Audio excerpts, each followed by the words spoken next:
This is Inside Indiana Business Radio for the morning of Wednesday, September 20th, 2023. I'm Kate Sharon. A device developed in southern Indiana is at the center of a medical milestone achieved aboard the International Space Station. Florida-based Redwire Corporation, which has a growing presence in Floyd County, has successfully 3D bioprinted the first human knee meniscus in orbit using its upgraded 3D biofabrication facility, which was originally developed by TechShot Incorporated in Greenville. Redwire President of Corporate Advancement, Rich Bowling. 22 people a day are dying on organ donor waiting lists. And, one is too many. And we believe that this process, this road we're on, will be a solution to solve that. Redwire says its 3D printed human tissue on Earth is so soft that it collapses under its own weight into a puddle. 3D printing tissue in space eliminates gravity so the structure doesn't collapse. A Singapore-based solar energy company with plans to establish its U.S. headquarters near downtown Indianapolis is seeking a tax break from the city on its $36 million in equipment. Billa Solar plans to create 244 jobs by 2026 at a facility partially used by Eli Lilly and Company in Elanco Animal Health. As IBJ reported in late August, the firm plans to spend $36 million on its portion of the 447,000 square foot building to produce a lightweight solar module that weighs just 30% of regular glass solar panels and is 95% slimmer. The company will use about 158,000 square feet of the space for a combined headquarters and robotic-assisted manufacturing operation.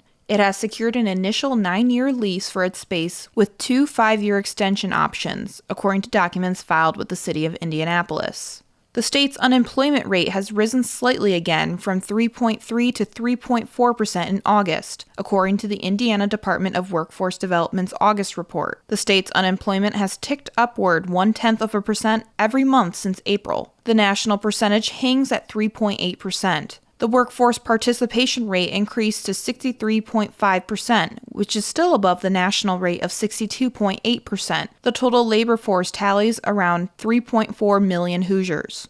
From the number one source for Indiana business news, this is Inside Indiana Business Radio.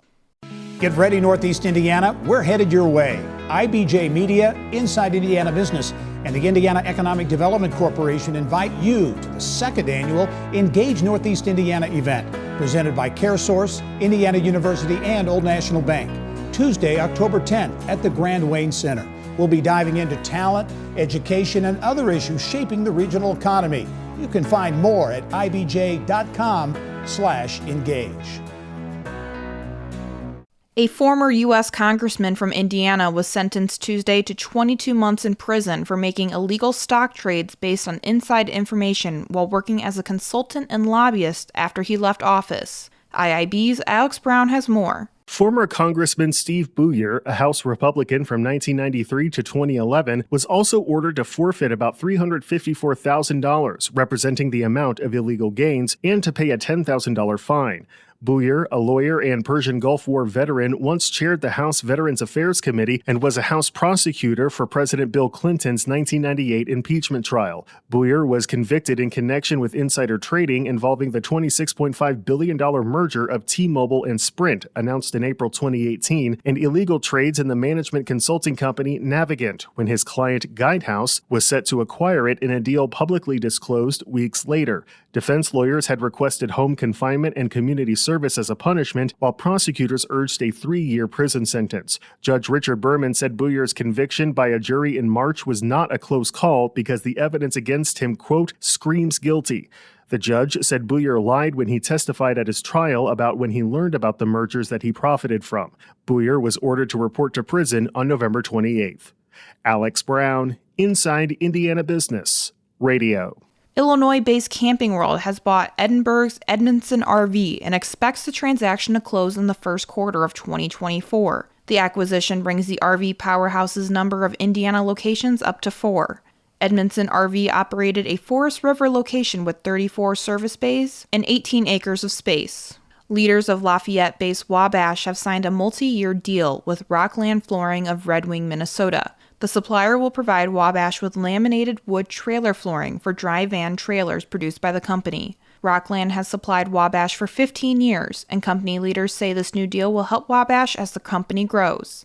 The company's news release did not disclose the financial details of the agreement, but described the deal as mutually beneficial.